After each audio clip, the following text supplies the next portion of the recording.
Good day, Potter Maniacs! Welcome back to our channel, and we are continuing with the next chapter of Backward with Purpose, Part 1, Always and Always by Dead Woodpecker. So, if you're doing chores, well, that's not so bad, but if you've got time, just sit back, relax, and listen in to Chapter 7, The Not-So-Secret Diary. Chapter 7, The Not-So-Secret Diary. Chapter text. Harry awoke to the pattering of a gentle summer rain on the windows of Ron's attic room and the feel of Ginny's lips against his. Not fully awake, he fully enjoyed the sensation, thinking that he was having an especially wonderful dream. He kissed her back, and he felt her sigh softly against his lips. "Wake up, sleepyhead," she said. He bolted upright, banging his head against hers. "Ow! Wah, Ginny!" Eyes wide, he looked over at the cage that held Scabbers, also known as Wormtail. He appeared to be sleeping, but who knew how often the traitorous bastard faked sleep in order to eavesdrop. Not daring to say anything, he just stared at her. "It's all right, Harry," Ron said from the other bed. He sat cross-legged and looked fully alert.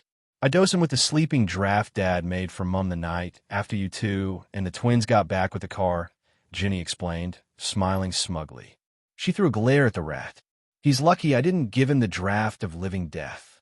Harry flopped back down on his camp bed, nerves still jangling. "Sorry." He covered his eyes with his forearm. "I know you wouldn't give us away. I was just surprised."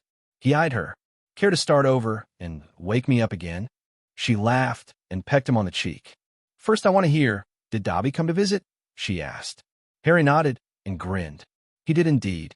He warned me about the dire things to come, and then had his fun with the Dursleys. I wish I'd had a better sense of humor about it last time.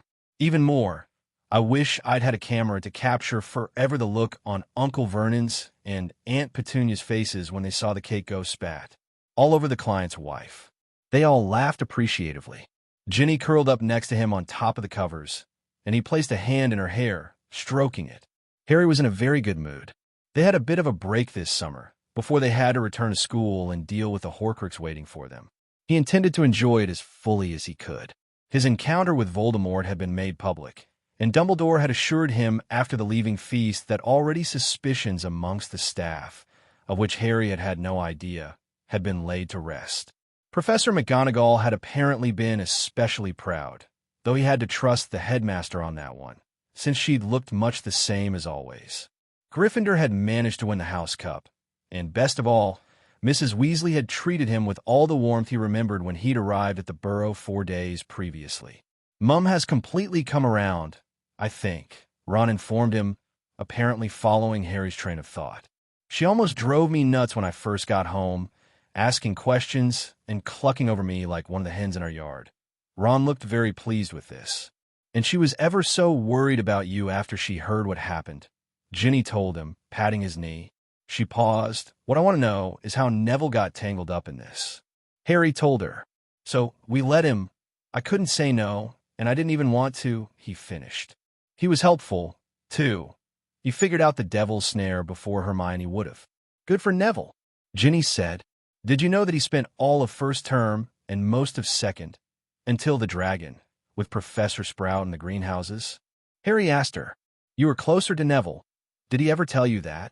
"No, but it doesn't surprise me," replied Ginny. "I don't think he had very many friends before Dumbledore's army." Harry had had a thought of beginning the DA anew in the coming year, during his incarceration at the Dursleys. Professor Lockhart was just as useless as Umbridge, after all, and Harry could use his experience with Voldemort to explain away what might be viewed as advanced paranoia. But he discarded the idea almost as soon as he'd had it. He was heading into some murky waters, with everyone going to be sure that he was the heir of Slytherin. He didn't want to muddy it up even more by starting an army. "Well, that's about to change," Ron said. "We'll introduce him to Luna. Explain to me again how she found out." Ginny opened her mouth to speak, but Harry spoke before she could.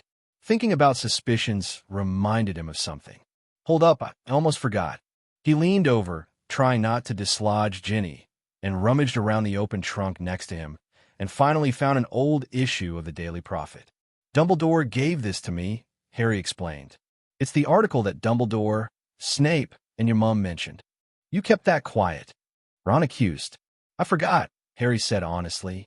I really did, what with the dragon and the stone and everything. Makes me wonder what else you've forgotten, Ron muttered. Guilt surged up inside Harry, but he forced it back down. Ron and Ginny, heads now bent over the slightly yellowed parchment, did not notice. Ginny finished first, her face flushed with anger. I want to hex the person who wrote this, she bit out. He or she wrote this when you were only 7. Barely. He was almost 8, Ron said, tapping the date on the cover. It's dated the 30th of July. Do you honestly think that matters, Ron? Ginny asked. It's worse than what I expected. No wonder Mum was suspicious. She'd read this piece of rubbish. And who knows how many other people read it and took it to heart. If Mum reacted to it. And you know how soft-hearted she is. Then you can bet that some people are already preparing for the day when you're the new Dark Lord. Harry thought her reaction was a bit much and was just about to tell her. So, when Ron spoke, she's got a point, Harry. I don't know who wrote this, but whoever it was is not on our side. Dumbledore doesn't think it was a Death Eater, Harry told them. Then he thought about what Sirius Head had told him in the Gryffindor common room about how good and evil was not necessarily divided between Death Eaters and non-Death Eaters. He'd been talking about Umbridge. Do you think it might be Umbridge? Ron and Ginny looked stunned and then thoughtful. I reckon that's a good idea, Ron said slowly. I place my bet on it. I would too, said Ginny. It makes sense. You know she'd do anything to discredit you, Ron added. But she hasn't met me yet. Maybe she's trying to get a head start? Harry asked. She already sees me as a threat to her precious ministry. The ministry has never wanted to believe that Voldemort would one day return. Dad said, last time, right before we left for Grimmauld Place, that Minister Fudge has always spoken of him as though he were dead, and refused to hear otherwise, Ginny said. Do you think he's in on it too? Ron asked. No, too subtle, said Ginny. But I'll bet he was relieved when it happened. Umbridge probably did it to put him in a better position or something. Maybe she even told him after the fact, and that's why he trusted. Well, trust, damn. I'm getting my tenses confused her. Oi, Ron, who had been lounging, sat upright and swung his legs off the bed. Ginny, we forgot to tell him about the other article. Another article? Harry asked wearily. Yeah, it came right after I got here. Ron opened the drawer on his nightstand, revealing a very messy pile of parchment and old quills. It's not bad. Compared to some of the stuff that came out last time, it's almost nice. Harry took the offered copy of yet another issue of the Prophet. His eyes widened when he saw the headline. Harry Potter allegedly meets WHO at Hogwarts. Allegedly, keep reading. In a statement last Friday night, Albus Dumbledore, Chief Warlock of the Wizengamot, 111, said that Harry Potter claims that he rescued a Philosopher's Stone from falling into the hands of he who must not be named. Harry Potter has met Sick who must not be named. Sick who had possessed Professor Quirrell, and had it not been for Harry's timely reaction, would have once again restored himself to life. The stone, formerly owned by renowned alchemist Nicholas Flamel before it was destroyed, had been placed under Dumbledore's protection after it was nearly stolen at Gringotts. It is undeniable that Harry Potter and 3 of his fellow first years, Donald Weasley, Ned Longbottom, and Hermione Granger, a Muggle-born, did indeed meet a dark wizard who sought eternal life and unlimited wealth. Other sources allege that it was not in fact you-know-who, dead for 10 years, but one Professor Quirrell who taught Muggle studies at Hogwarts School for witchcraft and wizardry. Harry Potter's claim that he met you-know-who is undoubtedly due to the fact that he suffered extreme magical exhaustion, which caused him to be in the hospital wing for several days. Madame Pomfrey, the nurse, said, "Oh yes, Mr. Potter slept for days after he rescued that stone from you-know-who. He nearly died. While there have been rumors that you-know-who has not been defeated, Albus Dumbledore has always said that he would someday return. There is no conclusive evidence that this is true. It is very admirable that Mr. Potter, a first year, managed to stop a fully grown wizard at all, although in his case there appears to be precedent. Yet it must be pointed out that the strain and the magical exhaustion may have led to the belief that Quirrell had been possessed by a wizard who is almost certainly dead. Harry Potter himself was unavailable for comment, as he is enjoying his holiday at an undisclosed location. It could be a lot worse, Harry said objectively when he finished reading. I could be an attention-seeking liar. That's what I thought too, Ron said. Glad you're not mad. I'm a bit hacked off that they didn't get my name right. Fred and George didn't stop calling me Donald for weeks. I'm not, said Harry, surprised by the truth. Not this time. I think if this had come out when I really was 11, I would have been. But we already know that they aren't going to believe me when he really does come back. Ginny reached up and entwined her fingers with his. They'll have to believe. In the end, she murmured. I know, he replied, a little note of sadness in his voice. HPHPHPHPHPHPHP. Luna wandered into the kitchen of the Burrow the day before their trip to Diagon Alley, looking as though it had happened quite by accident. Harry was the first to see her. If she knocked, Harry didn't hear it, and he had to duck underneath the table to hide his grin. She looked much the same as a child as she had in her older years. Long, straggly blonde hair, bulging blue eyes, and a distinctly dotty air. She was shorter and smaller, but that was about it. He nudged Ginny, who sat beside him picking tiredly at her breakfast. She blinked blearily at him, and he motioned to Luna with his head. Luna, she cried, more awake than she had been moments previously. Ron nearly fell off his chair. Mr. and Mrs. Weasley did not react. Presumably this had happened before. Hi, Ginny, said Luna. I'm happy to see you again. I didn't know if you'd want me here since your brothers are home on holiday. Don't be silly, dear, Mrs. Weasley chided, already grabbing an extra plate and piling it high with eggs, sausage, bacon, and toast. We're always happy to have another girl in the house, especially when all of the boys are home. She looked over at her sons, for it was quite a lot, even with Bill and Charlie missing. Ron and Harry were grinning, but the other boys were in various states of shock. Mom, we're not dressed. Harry did not think that he had ever seen George Weasley embarrassed. His face was flushed bright red, and his mouth slightly open. Harry couldn't blame him. He and Fred had staggered into the room 5 minutes ago, wearing boxers and nothing else. Serves you right, Mrs. Weasley pointed at him. I've told you 1,000 times not to come down in your underwear, and you never listen. Luna watched with mild interest as Fred and George, who were speechless and several shades of red, scampered out of the kitchen and up the stairs. Ron and Percy laughed loudly, while Ginny covered her mouth to hide her snicker.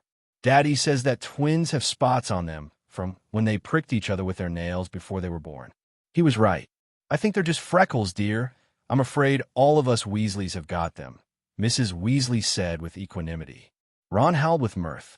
Ginny, you were right. He wiped his eyes and stuck out his hand. Hi, Luna. I'm Ron. And this is Harry.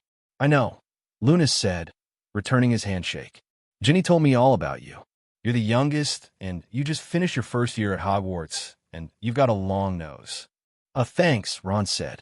The twins, returning with more clothes on than was necessarily warranted for the warm summer day, were still so embarrassed that Luna had seen their bare chests that they did not even try to torment their younger brother. Luna then looked at Harry, eyes traveling from his untidy hair to his scar. They lingered there for a while. What does he know who look like? She asked after a minute of silent staring. Ginny and Ron snorted, and then there was dead silence. Harry felt uncomfortable as he realized that everyone in the room was staring at him, waiting to hear his reply. He stalled, hoping that Mrs. Weasley would save him from answering this question. Well, I don't know if I really know what he looks like. He saw the snake-like face and the red eyes in his nightmares at least once a week since he was stuck on the back of Quirrell's head. His nose was shaped funny like slits. You really met him then? Fred spoke up. When Quirrell was trying to get the stone, you know who was what he was hiding under his turban. Young man, Mrs. Weasley flared up. You are out of line. George was outraged on behalf of his brother. You didn't mind when Luna asked him. Luna is not my son. George and Fred muttered mutinously together, but the conversation turned to lighter things. Luna ended up spending the day with them. They did not get a chance to speak to her about the time travel, but she did not let on by word or gesture that she knew.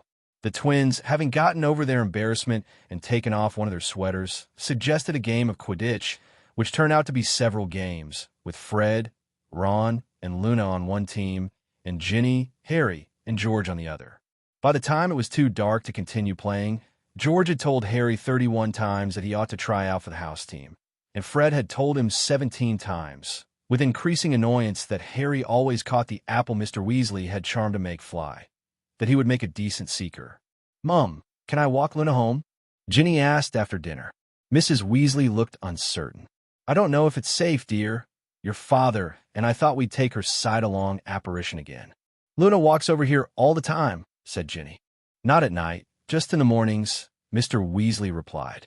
He and his wife exchanged a look that Harry took to mean that they did not approve of such a young girl walking such a long way by herself at any time of the day. They just couldn't prevent it from happening. "What if Harry and I went with them?" Ron asked, his mouth full of treacle tart. "Then there'd be 4 of us." "We could go too," Fred said, indicating himself and George. "Absolutely not," Mrs. Weasley said. She had found their most recent owl order purchases in their room while they'd been playing Quidditch, and she had yelled at them for over an hour before dinner. "You're just lucky I'm letting the 2 of you go with us to Diagon Alley tomorrow." "What do you think, Arthur?" she asked her husband. Harry crossed his fingers under the table. "I can't see the harm," Mr. Weasley said. "It's a pretty safe trip, especially if there are 4 of them. And we'll keep an eye on the clock. You 3 come straight home," she ordered. "Tell Mr. Lovegood that you're not to linger. We're getting up early tomorrow. And take a lantern." "Huh!" Ron shouted once they were out of earshot, and he punched the air in triumph.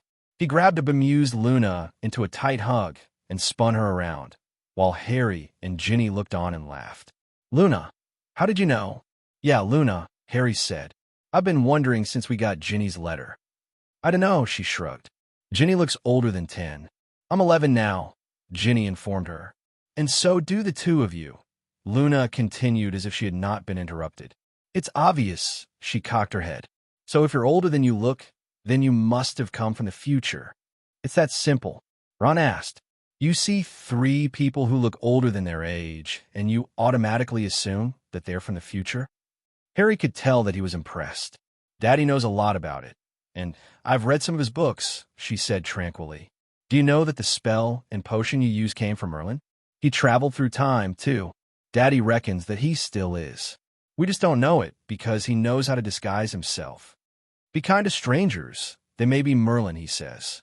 "How did you know about the tears of Merlin? Did Ginny tell you?" Harry asked. He walked ahead a little and pushed away some of the branches so that the girls did not walk into them. "No, she guessed that too," Ginny answered. "It's the only way you could have done it," Luna said. "Other ways leave you with the same body."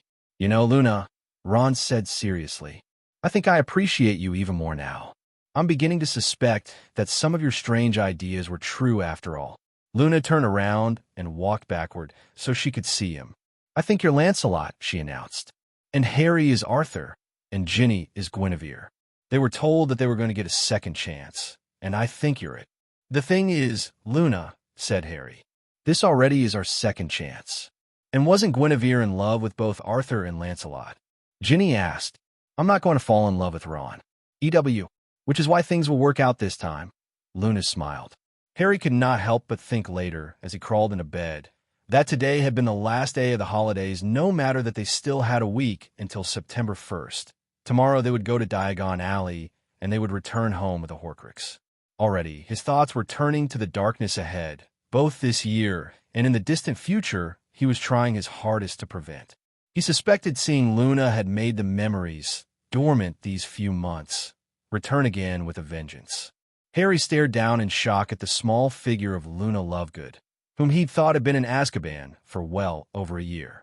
He'd had to carry her out of Malfoy Manor while Ron carried an unconscious Hermione. The cellar had been dark, and the extent of her injuries unknown. She had spoken to them.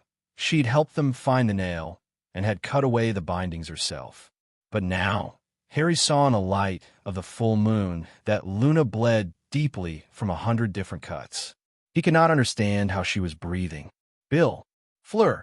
he shouted. He dropped Creature's hand. Ron had already run in with Hermione, who had been tortured with the Cruciatus Curse before Bellatrix had thrown her unconscious body down the stairs.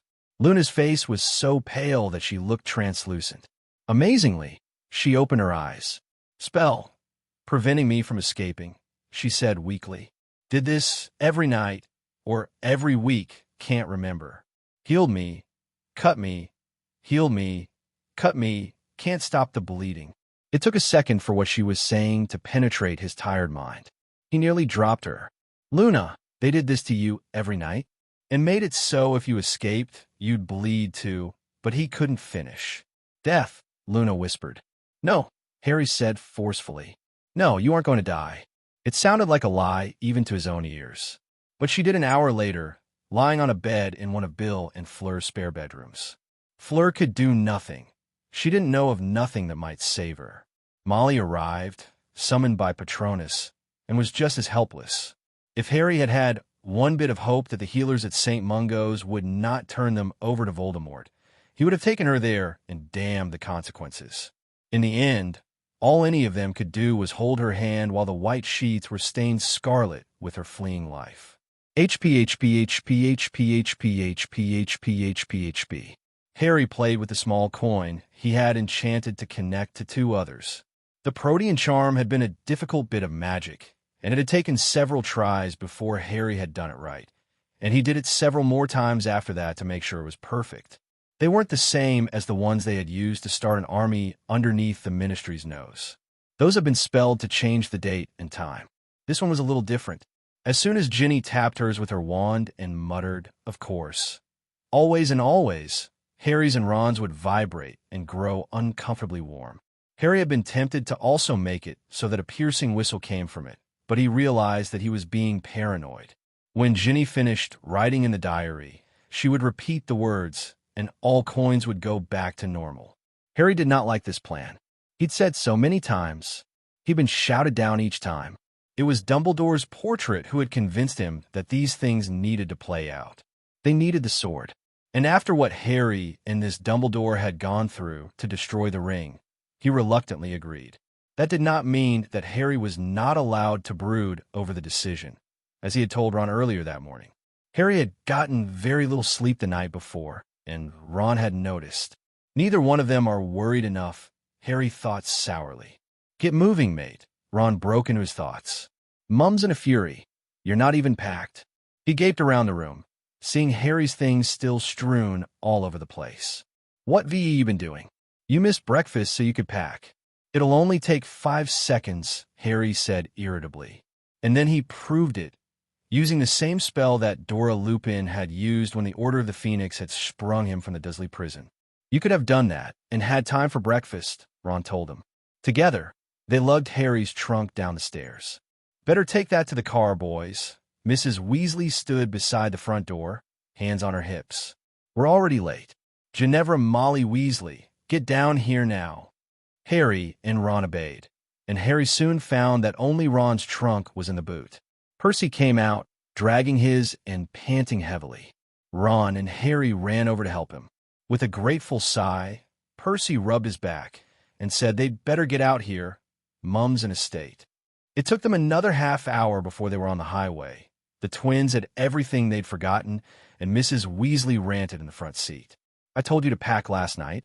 Obviously, I should have checked to make sure of it, she kept saying. And Ginny, the first day of school is not the day to have a lie-in. Sorry, Mum, Ginny said. She sounded tired, as though she'd gotten as little sleep as Harry had. He stared at the back of her head. He'd have to ask her if she had any misgivings. If she did, they could put a halt to this right now. They'd figure out how to get Gryffindor's sword some other way. Harry occupied himself with these thoughts the rest of the way, only breaking out of his reverie when Harry and Ron were alone, staring at the barrier that led to platform 9 3/4. Ron looked at it. Do you reckon we should even try it? Yeah, Harry said. He smiled for the first time that day. I don't think we should crash headlong into it again. If that's what you're asking, he proved this by placing his hand against it. Yeah, it's definitely solid. Let's go to the car and wait for Mum and Dad then, Ron said. They hurried through the station, rushing past staring muggles, out the doors, and into the sunlight that seemed especially bright after the shadowy station. I have something to say to you, Ron said, after they had reloaded the trunks in the boot and put Scabbers and Hedwig in the back seat. Muffliato, he waved his wand. Before Mum and Dad get here, you got to stop brooding about things. Yeah? Well, I wish you'd worry a little more. Harry said at once, frustration bubbling up inside him. We're letting him. I know what we're letting him do, Ron said. Remember control. Isn't that what you told me when I was worried about Hermione and the troll? It isn't the same. No, it isn't, Ron admitted. Don't you think I'm worried too? But I trust you, Harry. Listen, even though I knew that things would work out the way they did last year, what you did was still pretty damn risky. Everything we're about is risky. But Ginny knows what she's doing, and so do you. And trust me, Harry, you ought to worry about yourself. What do you mean? Harry asked blankly. Ron laughed shortly and rumpled his hair. Talk about having to point out the obvious, Harry. How many times are you going to have to escape Voldemort? But that's different. That's me. Ron gaped at him. Are you mental? If you think that Ginny wasn't going spare with worry about you last year with the stone, you're mad. She loves you just as much as you love her. The difference is that she trusts you. Harry sagged against the car. I do trust her, he said in a low voice. But what if I'm not fast enough? What if everything goes sideways? Ron shook his head firmly. It's not going to. You saved her when she was just my little sister to you. You'll die before you let anything happen to her. You're the only one who doesn't know that. Pull it together. Harry mulled that over in his mind, trying to find an argument. Ginny was well aware of the risks. She was the one who had spent 4 months fighting about this, and Harry had, with the help of the portrait, finally decided that she was right. It was difficult to hold on to that resolution in the here and now. He hated the idea of placing her in danger, but realization slowly dawned on him that he was being awfully patronizing. Harry needed her at his side fighting. It wasn't fair to her to want to lock her up somewhere safe.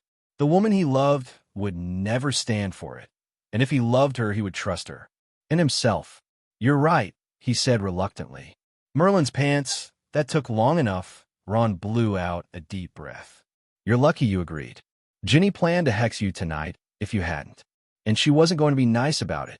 Thanks, Ron. And Harry did not mean that he was thankful for being saved from something painful. No problem, mate, Ron said easily. He gazed at the car with longing clear upon his face. Are you sure we can't do it again? No, Harry said forlornly. We got to talk to Dumbledore and Snape before the rest of the students arrive. Despite the fact that it had been a great deal of fun, stealing the flying car was more trouble than they could afford. What are you two doing out here? Mrs. Weasley shrieked. Harry turned to her with a sigh. As Ron explained the solid barrier to his incredulous parents, Harry, despite his more positive outlook of the last few minutes, could not help but feel that he had forgotten something very important. HPHPHPHPHPHP. Yes, we're sure, Ginny said firmly. We have got to get Gryffindor's sword, she explained. You don't have any idea how much we need it. If fiend fire can be used to destroy the Horcruxes, Snape began, but Ron cut him off. Can you control it? He asked. Dumbledore here is the only one who can make it come and go as he pleases. And even then it takes quite a bit of control, Dumbledore nodded. It will destroy Horcruxes, but if they find themselves needing to destroy it alone, for example, when they break into Gringotts, they will need the sword. Unleashing fiend fire is remarkably dangerous. Yes, Severus, even for me. I wouldn't unleash fiend fire if someone paid me 1,000,000 galleons, Ron said. We've seen too much of the destruction it brings, even at the hands of our allies. They all turned to stare at the diary Ginny held in one hand. You look unhappy about this, Potter, Snape observed. I am unhappy, Harry said quietly. But he met Ginny's eyes. We desperately need that sword. Not just for the cup. I'm thinking about the snake, Nagini. And this is the only surefire way I know to get the sword. You said that Neville Longbottom, loath as I am to believe it, also acquired the sword after you thought it lost in the hands of Goblin, Snape pointed out. He did, Harry agreed. But I think that the sword only comes when you're in mortal danger. You gotta need it badly enough. You just saw it. We all put the hat on and asked for help. No sword. Snape's lips twisted and glared at the offending object. They all knew that whatever the hat had said when he had placed it on his head had annoyed him a great deal. I should have known that Godric Gryffindor had a vile sense of humor. To be perfectly honest, Severus, said Dumbledore, eyes twinkling. I don't believe that Gryffindor placed the enchantments as he did merely to vex us. Be that as it may, Slytherin would never have required this of those that came after him. Snape said. No, Ron said slowly, as though speaking to a small child. He just left a basilisk in the school, hoping to get rid of all the Muggleborns. Use that insolent tone with me again, Weasley, and you'll find yourself with a month of real detention, Snape threatened. Though I do see your point, he added grudgingly. Professor, Ginny piped up after a long moment of silence. Will you check my obfuscamancy shields? Ron taught me how to do it, and I've been working on it all summer, but I don't know if I'm doing it right at all. Snape consented. Dumbledore, Harry, and Ron watched closely as Snape and Ginny stared at one another. It is a good effort, Snape finally said. But as Potter and Weasley know, the true obfuscamancy shield will be a complete spiral. Your true memories and that which you want to keep hidden are still reachable. Keep working on it, and I will. He took a moment to think. I will check it every Friday during your potions class. If I think you need more help, I'm sure I can arrange to place you in detention. Ginny grimaced. I'll work on it every night. I don't think I've got time to be in detention.